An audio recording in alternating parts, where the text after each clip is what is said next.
The Italian Grand Prix was supposed to be another showcase of McLaren's resurgence. Instead, it became the stage for one of the most controversial team decisions of the season. Lando Norris and Oscar Piastri, locked in a fierce title battle, were forced to play by pit wall politics once again. Only this time, the drama was so obvious that even former F1 greats couldn't stay silent.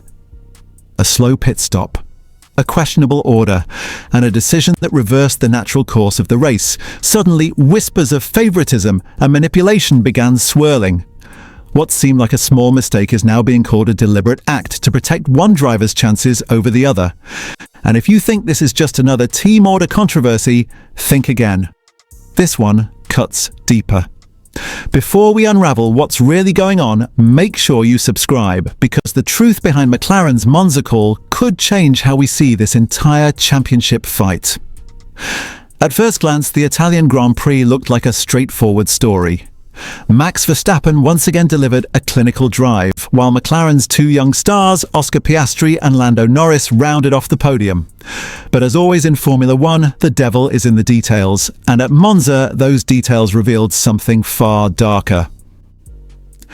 The flashpoint came during the pit stop sequence. Norris, running ahead of Piastri, lost nearly 4 seconds due to a stubborn left front wheel. In normal circumstances, that's racing. Pit stop errors have shaped championships before.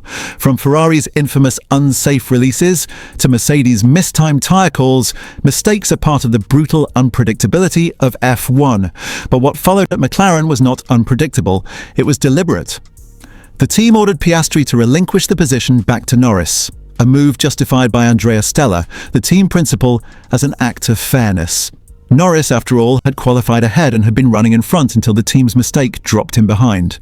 To Stella, correcting that error was about maintaining balance and values. But to many observers, it was something much more sinister. The first real crack in McLaren's promise to let their drivers race freely. And this isn't an isolated case. Since the very first race of the 2025 season in Melbourne, McLaren's use of team orders has been under scrutiny. Piastri was sacrificed early to help Norris fend off rivals.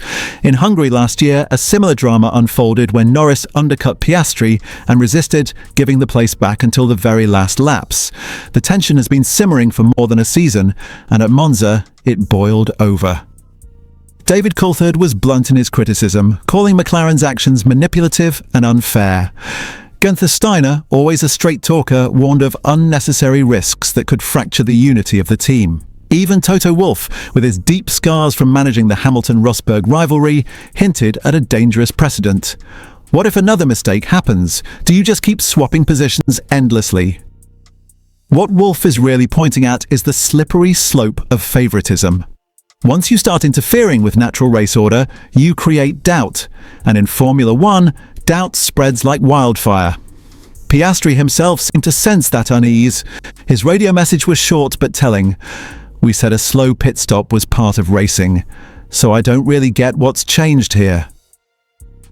That single line opens a bigger question. Were there pre-agreed rules inside McLaren that pit stop errors would not trigger swaps? If so, why did the team break its own policy in Italy?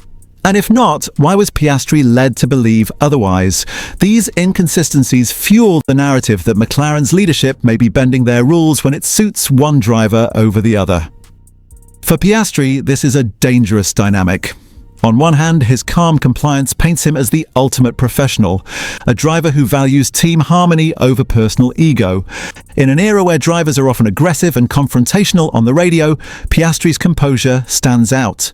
But history tells us something else. Formula One.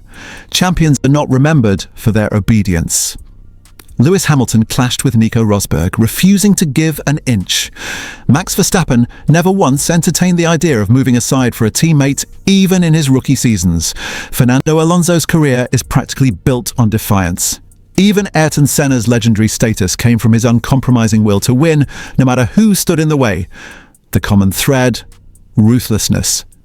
If Piastri continues to play the loyal soldier, he risks being branded the easy option, the driver McLaren can control, the one who won't push back. That perception alone can tilt internal politics against him. Meanwhile, Norris has already shown he's willing to resist. At Hungary, his reluctance to hand the lead back to Piastri until the very last moment sent a clear message. He will not make things easy. Was that memory still in Andrea Stella's mind when the Monza call came? Did McLaren fear that denying Norris again would only deepen his frustration, perhaps even trigger an internal rebellion? Max Verstappen's reaction to the whole affair, sarcasm over team radio, only added fuel to the fire. Just because he had a slow stop? It wasn't just mockery, it was a subtle reminder that in the world of elite champions, excuses don't matter. Track position is earned, not gifted. That Verstappen could laugh while McLaren's 2 stars were tangled in politics says everything about how Red Bull thrives where others stumble.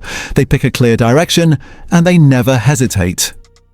But there's another layer. Could McLaren be quietly positioning Norris as their long-term golden boy? He's the face of the team, the fan favourite, the homegrown project who has carried McLaren back into title contention. Piastri, while brilliant, is still newer, less embedded into the McLaren brand identity. Some fans argue that the Monza decision was less about fairness and more about protecting Norris from the psychological damage of losing ground to his teammate. Yet this strategy comes with risks. By undermining Piastri in moments like these, McLaren could push him into questioning his future loyalty. We've seen it before, drivers like Fernando Alonso and Daniel Ricciardo walking away when they felt undervalued. If Piastri senses a pattern of bias, would he consider a move elsewhere, perhaps to a team ready to build around him? And then there's the championship itself. Piastri still leads Norris in the standings, holding a slender 31-point margin. Every decision now carries enormous weight. A single DNF, a single controversial swap, could tilt the title away from one and into the hands of the other. By meddling in Monza, McLaren may have just planted the seeds of distrust at the very moment when unity is most crucial. Even more fascinating is the psychological aspect. Norris, emboldened by Monza's outcome, now knows the team will back him in certain scenarios. Piastri, meanwhile, may carry quiet resentment. That imbalance could change how they fight wheel to wheel in future races. Will Piastri remain passive if they clash again, or will he decide that patience has run its course? The irony is that both drivers need each other, and McLaren needs them both.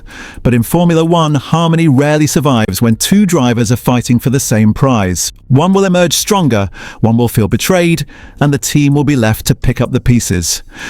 In a perfect world, McLaren would be celebrated for keeping order, for avoiding intra-team chaos. But Formula One has never been a perfect world. The best drivers, the ones who carve their names into history, are those who refuse to step aside. And unless Piastri sharpens his elbows soon, he risks being remembered not as McLaren's champion, but as the driver who played along while others seized their moment. So here's the question. Did McLaren just show unity and fairness, or did they quietly sabotage their own star in the making? And when the season reaches its climax, will Oscar Piastri regret being the good soldier? Let me know in the comment.